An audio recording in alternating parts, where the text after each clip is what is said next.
les objets que j'achète, ils m'attirent.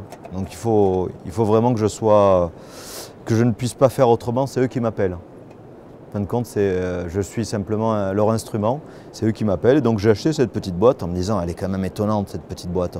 Pour pouvoir attribuer un objet, il faut avoir matière à comparer. Donc il faut retrouver quelque chose de similaire parce qu'un objet, il n'est jamais fabriqué, il est fabriqué en série. Il y a plusieurs objets de la même famille. Et je me disais, mais cet objet, d'où vient-il, d'où vient-il?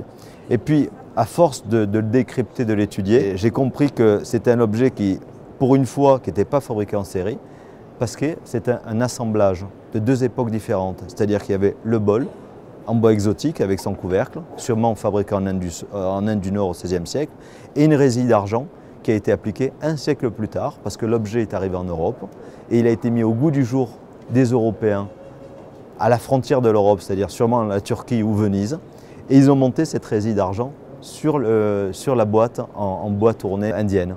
Tout d'abord, le tournage et le travail, il est vraiment asiatique, il n'est pas européen. C'est un lac qui représente le lapis lazuli.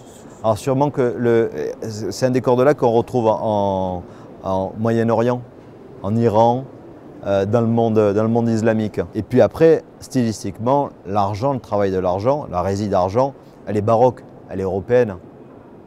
Donc ça on ne peut pas se tromper. Donc il y a deux objets en un, qui en font un. Il y a un objet qui est la boîte qui est asiatique, Inde du Nord, sans aucun doute, et puis où on vient appliquer, à l'époque donc du baroque, c'est-à-dire aux alentours de 1700, on vient appliquer une résille d'argent sur cet objet pour le rendre au goût du jour, pour qu'il soit plus appétissant pour le marché local. Plus on a un niveau de technique élevé pour un objet, c'est-à-dire plus on a des matériaux précieux, un travail, un façonnage important, plus l'objet va être de goût et va être cher. Voilà, bon là c'est un objet qui n'est pas très compliqué, mais quand même il faut savoir tourner. Il y a un tournage qui est très beau, et il y a une couleur employée qui est aussi belle. Le lapis c'est quelque chose de précieux, donc si on veut reproduire le lapis, automatiquement l'objet doit être précieux. Et puis après l'argent, l'argent c'est aussi un métal précieux. Bon là il n'y a pas de poinçon, mais bon à cette époque-là c'était pas obligatoire le poinçon. Et puis s'il est fait à la frange de l'Europe, dans le monde turc, s'il est fait à Istanbul par exemple, bon, il pourra avoir une toux gras ottomane, mais là, ce n'est pas le cas. Il y a des objets qui sont toujours des énigmes, je n'ai toujours pas trouvé, mais je ne les ai toujours pas vendus par contre. Je peux garder un objet 5 ans, 6 ans, 7 ans, 10 ans, tant que je ne sais pas comment il s'appelle, je ne le vendrai pas. C'est une plus-value de connaissance pour moi. Un autre objet aussi intéressant, c'est ce plumier qui a été fabriqué au Gujarat, sûrement dans les années 1650, qui est recouvert de nacre, d'un décor islamique, hein. On comprend qu'il est du monde islamique avec 3 grosses marguerites avec un lac rouge, donc, qui viennent enchâsser dans ce lac rouge.